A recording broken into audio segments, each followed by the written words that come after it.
আকাশবাণী খবর পড়ছি নমামি বসুরুদ্র। প্রথমে বিশেষ খবর। প্রধানমন্ত্রী নরেন্দ্র মোদী বলেছেন, একাধিক বাধা সত্ত্বেও এই দশকে ভারত অভূতপূর্ব উন্নয়নের সাক্ষী থেকেছে। গত সন্ধ্যায় তিনি ইটি গ্লোবাল বিজনেস সামিটে যোগ দেন। আসন্ন ভারত এআই ইম্প্যাক্ট শীর্ষ সম্মেলনে 20 জন বিশ্ব নেতৃত্ব যোগ দিতে চলেছেন। বাণিজ্য ও শিল্পমন্ত্রী পীযূষ গোয়েল বলেছেন, সমস্ত বাণিজ্য চুক্তিতেই ভারত দেশের কৃষি, দুগ্ধজাত পণ্য এবং এমএসএমই ক্ষেত্রের স্বার্থ সুরক্ষিত রেখেছে। প্রধানমন্ত্রী আজ একদিনের আসাম সফরে 5,450 কোটি টাকা মূল্যের বিভিন্ন প্রকল্পের উদ্বোধন করবেন। ত্রয়োদশ জাতীয় সংসদ নির্বাচনে 2/3 সংখ্যাগরিষ্ঠতা নিয়ে অর্জনের পর বাংলাদেশ ন্যাশনালিস্ট পার্টি বিএনপি পরবর্তী সরকার গঠনের প্রস্তুতি শুরু করেছে। পশ্চিমবঙ্গে এসআইআর এর শুনানি পর্ব আজ শেষ হচ্ছে। কেরালায় চূড়ান্ত ভোটার তালিকা প্রকাশিত হবে আগামী 21শে ফেব্রুয়ারি। আবুধাবিতে ওপেন মাস্টার্স 2026 পুরুষদের হ্যামার থ্রোতে ভারতের কিশোর কুমার চান্দিরা মোগান সোনা জিতেছেন। আসছে বিস্তারিত খবরে। প্রধানমন্ত্রী নরেন্দ্র মোদী বলেছেন, একাধিক বাধা সত্ত্বেও এই দশকে ভারত অভূতপূর্ব উন্নয়নের সাক্ষী থেকেছে। পরিলক্ষিত হয়েছে কার্যকর বাস্তবায়ন এবং গণতন্ত্রকে আরও দৃঢ় করার প্রচেষ্টা। নতুন দিল্লিতে গত সন্ধ্যায় ইটি গ্লোবাল বিজনেস সামিটে যোগ দিয়ে তিনি বলেন, মাত্র এক দশকে বিশ্ব অতিমারি, আন্তর্জাতিক উত্তেজনা, যুদ্ধ এবং সরবরাহ শৃঙ্খলে ভেঙে পড়ার মতো অনেক কিছুই দেখেছে। সংকটের সময় একটি জাতির শক্তি প্রকাশ পায়। বহু প্রতিকূলতার মধ্যেও এই দশক ভারতের জন্য উন্নয়ন, বাস্তবায়ন এবং গণতন্ত্রকে শক্তিশালী করার দশক হিসেবে উঠে এসেছে বলেও উল্লেখ করেন তিনি। প্রধানমন্ত্রী আরও বলেন, এত অস্থিরতার মধ্যে আশঙ্কা ছিল যে ভারত আরও পিছিয়ে পড়বে, কিন্তু বর্তমানে ভারত দ্রুত বিশ্বের 3য় বৃহত্তম অর্থনীতি হওয়ার পথে এগিয়ে চলেছে। मुझे बहुत गर्व है, अनेक डिसरप्शन के बीच भी भारत के लिए ये दशक अभूतपूर्व डेवलपमेंट का रहा है। पिछला दशक शुरू हुआ था तो भारत 11वें नंबर की अर्थव्यवस्था था। इतनी उथल पुथल में पूरी आशंका थी कि भारत और नीचे चला जाएगा, लेकिन आज भारत बहुत तेजी के साथ दुनिया की तीसरी सबसे बड़ी इकोनॉमी बनने जा रहा है।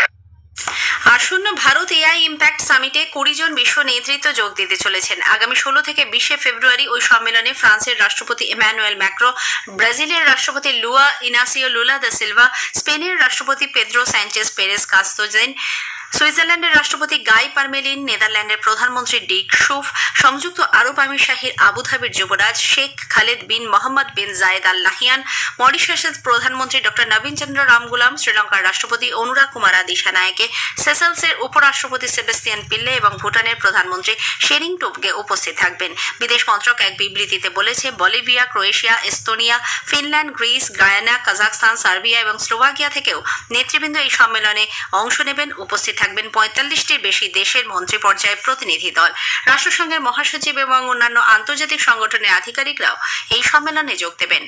মার্কিন চেম্বার অফ কমার্স এবং মার্কিন যুক্তরাষ্ট্র ভারত ব্যবসা পরিষদ ইউএসআইবিসি আগামী সপ্তাহে ভারতের এআই ইম্প্যাক্ট সামিটে এক উচ্চ পর্যায়ের বাণিজ্যিক প্রতিনিধি দল এবং বরিষ্ঠ প্রযুক্তিবিদদের নেতৃত্ব দেবে। প্রতিনিধি দলটি মার্কিন যুক্তরাষ্ট্র এবং ভারত সরকারের নেতৃবর্গের সঙ্গেও সাক্ষাৎ করবে। বাণিজ্য শিল্পমন্ত্রী পীযূষ গোয়েল বলেছেন, ভারত ছাড়া এখনো পর্যন্ত কোনো দেশই অস্ট্রেলিয়া, নিউজিল্যান্ড, ব্রিটেন, ইউরোপীয় ইউনিয়ন, 4 দেশীয় ইএফটিএ এবং মার্কিন যুক্তরাষ্ট্রের সঙ্গে মুক্ত বাণিজ্য চুক্তি সম্পাদন করতে পারেনি। নতুন দিল্লিতে গতকাল এক অনুষ্ঠানে তিনি বলেন, সমস্ত বাণিজ্য চুক্তিতেই ভারত দেশের কৃষি, দুগ্ধজাত পণ্য এবং এমএসএমই ক্ষেত্রে স্বার্থ সুরক্ষিত রেখেছে। কংগ্রেস নেতা রাহুল গান্ধীর অভিযোগকে সাজানো, কৃত্রিম এবং ভুয়ো বলে তীব্র প্রতিবাদ জানান তিনি। ভারত মার্কিন বাণিজ্য চুক্তি সম্পর্কে রাহুল গান্ধীর প্রকাশ করা একটি ভিডিও জবাবে তিনি কংগ্রেসের দাবিগুলিকে সম্পূর্ণ ভিত্তিহীন বলে উল্লেখ করেন। Let me now do a reality check on Rahulji's fakery and expose him and his friends for misguiding our innocent, hardworking annadatas whose interests have been fully protected by the Modi government in the India-US trade deal. We have protected the interests of all our farmers, and this is an agreement that will help our farmers, fishermen, hardworking youth, MSMEs, startups, artisans, and Vishwakarma.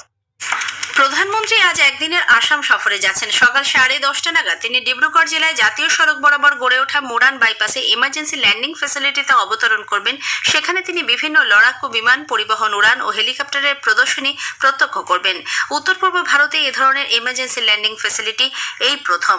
Dibrugarh থেকে প্রধানমন্ত্রী যাবেন গুয়াহাটিতে। সেখানে তিনি 5,450 কোটি টাকা মূল্যের বিভিন্ন প্রকল্পের উদ্বোধন করবেন। এর মধ্যে আছে ব্রহ্মপুত্র নদের ওপর কুমার ভাস্কর বর্মা সেতু। এটি উদ্বোধনের পর শ্রী মোদী পার্শ্ববর্তী লাচিত ঘাটে IIM গুয়াহাটির একটি অস্থায়ী ক্যাম্পাসের ভার্চুয়াল উদ্বোধন করবেন। এছাড়াও PM ই-বাস সেবা প্রকল্পের আওতায় দেশের 4টি শহরের জন্য 225টি ইলেকট্রিক বাসেরও ভার্চুয়াল সূচনা করবেন শ্রী মোদী। প্রধানমন্ত্রী এরপর বিজেপি কর্মীদের এক বুথ সম্মেলনে ভাষণ দেবেন। উপরাষ্ট্রপতি CP রাধাকৃষ্ণন 1998 সালের 14 ফেব্রুয়ারি কোয়েম্বাটুরে মর্মান্তিক ধারাবাহিক বোমা বিস্ফোরণে নিহতদের প্রতি শ্রদ্ধা জানিয়েছেন। সমাজ মাধ্যমের এক পোস্টে তিনি এই ঘটনাকে দেশের ইতিহাসের একটি বেদনাদায়ক অধ্যায় হিসেবে অভিহিত করেন। উপরাষ্ট্রপতি এই ঘটনায় ক্ষতিগ্রস্ত পরিবারের প্রতি সমবেদনা প্রকাশ করে বলেন, সন্ত্রাসবাদের বিরুদ্ধে ঐক্যবদ্ধ এবং শান্তি, সম্প্রীতি ও জাতীয় অখণ্ডতা বজায় রাখার জন্য নাগরিকদের একযোগে থাকার সংকল্প গ্রহণ করা উচিত। প্রধানমন্ত্রী নরেন্দ্র মোদী রবিবার 22 ফেব্রুয়ারি আকাশবাণীতে মন কি বাত অনুষ্ঠানে দেশ বিদেশে মানুষের সঙ্গে তাঁর চিন্তা ভাবনা ভাগ করে নেবেন। এটি হবে মাসিক এই বেতার অনুষ্ঠানের 131তম পর্ব। আকাশবাণী ও দূরদর্শনের সবকটি চ্যানেলে সকাল 11টা থেকে অনুষ্ঠানটি শোনা যাবে। এই খবর আপনারা শুনছেন আকাশবাণী থেকে।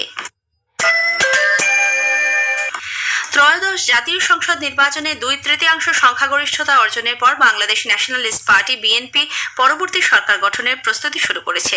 297টি আসনের মধ্যে BNP এককভাবে 209টি আসন জিতেছে। 300 সদস্যের সংসদে সরকার গঠনের জন্য প্রয়োজন ছিল 151টি আসন, যা সহজেই অতিক্রম করে ইতিহাস সৃষ্টি করেছে BNP। প্রসার ভারতী সংবাদদাতার একটি প্রতিবেদন। बांग्लादेश नेशनलिस्ट पार्टी के अध्यक्ष तारिक रहमान ने शुक्रवार को अपने गुलशन निवास के बाहर समर्थकों से मुलाकात की और उनका आभार जताया। बाद में पार्टी के वरिष्ठ नेताओं ने सत्ता हस्तांतरण पर चर्चा के लिए बैठक की। स्थायी समिति के सदस्य अमीर खुसरो महमूद चौधरी ने कहा कि नवनिर्वाचित सांसदों के शपथ ग्रहण और सरकार गठन की तैयारी की जा रही है।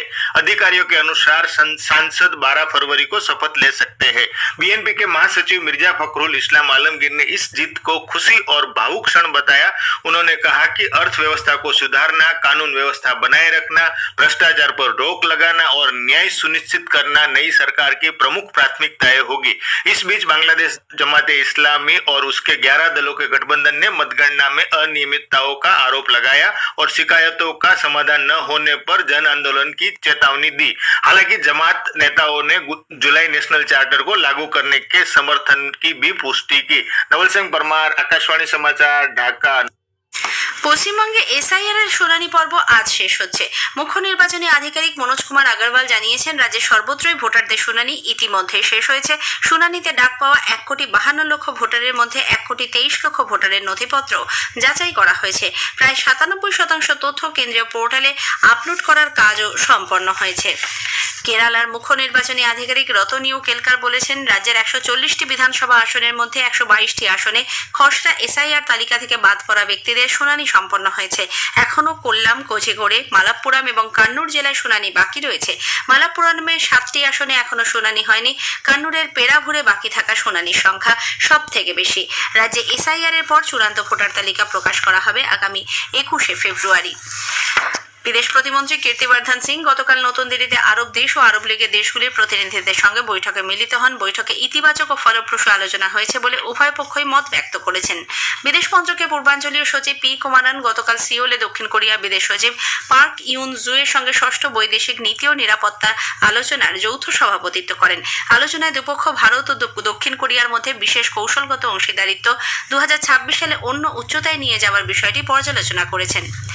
রাশিয়া ও ইউক্রেনের মধ্যে চলতি দ্বন্দ্বের অবসানে পরবর্তী শান্তি বৈঠক আগামী 17 ও 18 ফেব্রুয়ারি জেনেভায় হতে পারে বলে ক্রেমলিন জানিয়েছে।